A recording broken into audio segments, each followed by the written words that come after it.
జాను, ఇదిగో శాలరీ వచ్చింది, తీసుకో. ఏంటండి 15,000 ఉంది?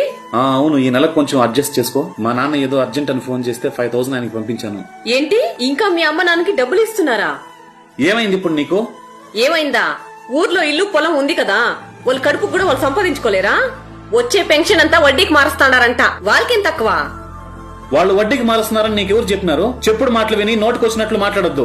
అయినా నీకేం తక్కువ చేస్తున్నానే? ఉన్న దాంట్లో హ్యాపీగానే ఉన్నాం కదా మనం. హ్యాపీగానే ఉన్నావు నువ్వు తెచ్చే ఈ జీతంతో.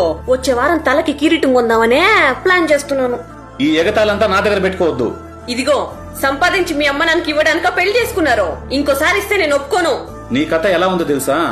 ఒక రైతు అప్పులు చేసి ఎరువులు వేసి ఎండకి వానకి కష్టపడి సాగు చేస్తే వచ్చిన పంటని తినేటప్పుడు నోటి దగ్గర నుంచి లాక్కున్నట్టుంది.